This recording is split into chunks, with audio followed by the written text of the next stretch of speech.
So there's a short message I wanted to share. It really popped into my mind, and there's several energies of people who are experiencing this and who actually chose to do this and who have gone through this.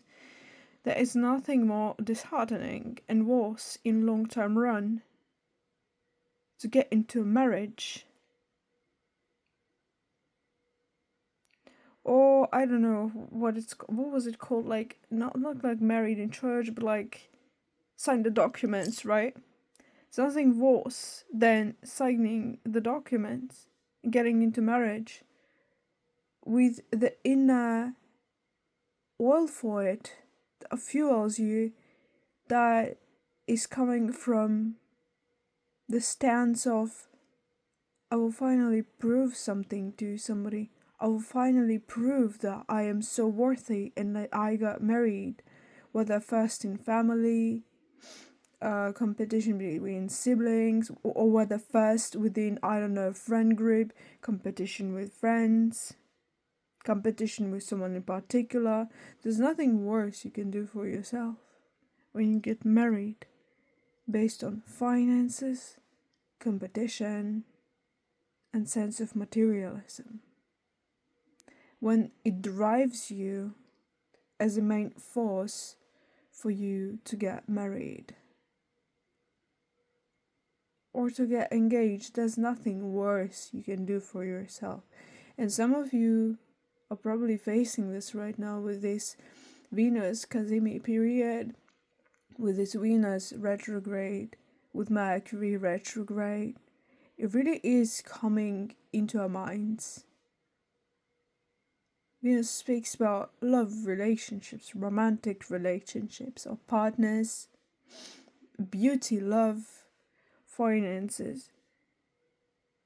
It really gets intertwined, and some people will continue, they will get more fueled. They'll get more fueled by that inner ego turmoil that's sparking up within them, and they're like, no, yes, I will continue to achieve through that. No, yes, I will continue to pave my road through finances, through this marriage that perhaps has already reached its peak of fuel and it's starting to get gone.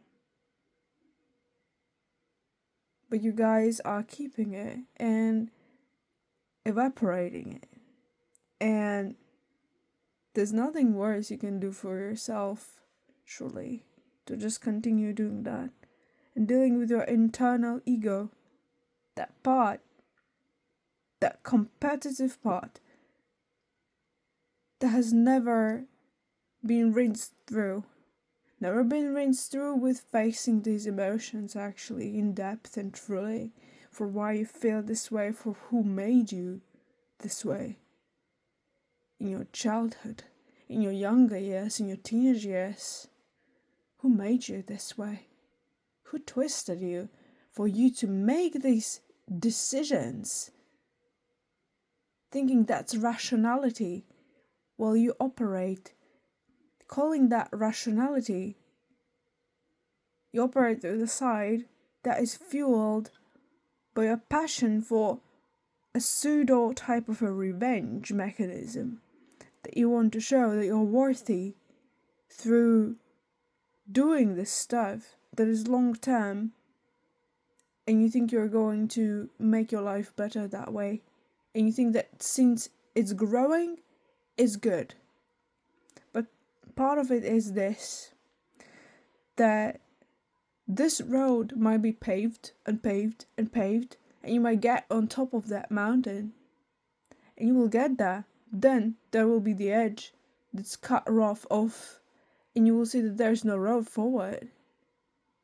But you are on top of that mountain, and it's sharply cut off.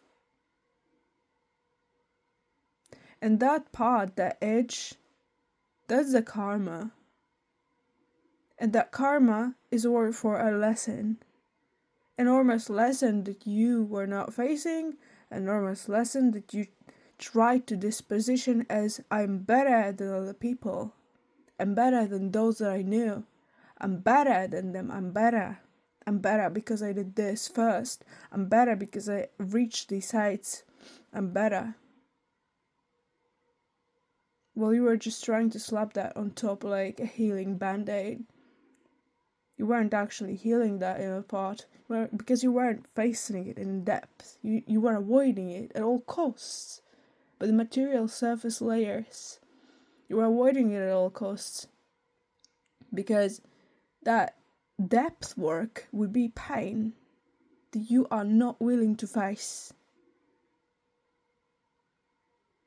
But especially if you have in-depth Pluto placements, you will not be able to avoid that depth. And once the longer it comes and goes, the longer you're not facing some inner demons and some depth, it's gonna drag you down in the end. And it's not going to be someone else's work, it's going to be basically your own effort put into it, blind effort. Some of you are not egotistical though. It's the ego, but it's not egotism.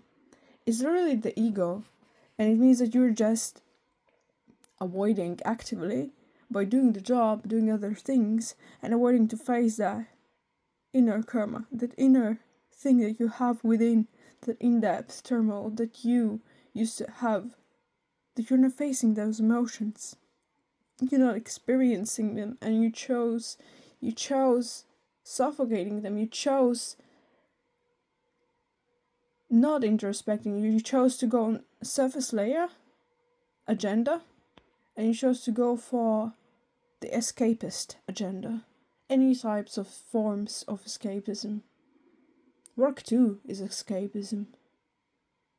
It can be escaping mechanic to face those feelings. Work, intimacy, alcohol, parties, other people, not being alone, not being on your own, and feeling incredibly drained and sad and terrible when you are facing a moment alone. The moment alone when you are there, and when you see yourself in depth, that's the moment you actually have to face. It's telling you, with that silence, with that uncomfortable feeling you have, that silence is literally speaking to you. It's trying to be like an alarm bell, trying to literally tell you that it's time to face these things. It's time to face these things, and not on surface layer. Because some psychologists will actually not face it in depth. Yes, do you think that they're perfect? Every therapist is perfect? Of course not. Of course not, and that's the problem. There are more and more greedy people out there, going out of their way to gain more. That is also the surface layer form. Enabled to gain stuff and greedy, living in possessions. Some will not understand, some will be like, but we live to possess things, we live to embrace them, we live to embrace materialism. No, we don't actually live to embrace materialism. We live to balance these things out, and when you embrace materialism and hedonism heavily and greed, you become more stupid.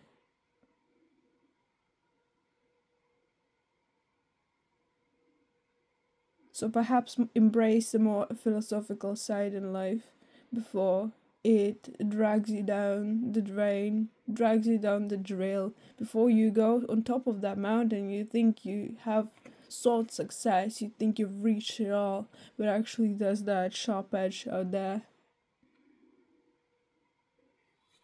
It's not just a metaphor, it's not just a poem, it's not just literature, it's not just entertainment. It's how some of you remain unfazed about the things that are craving the attention deep inside of you. At soul level, a deep level, that you actively ignore.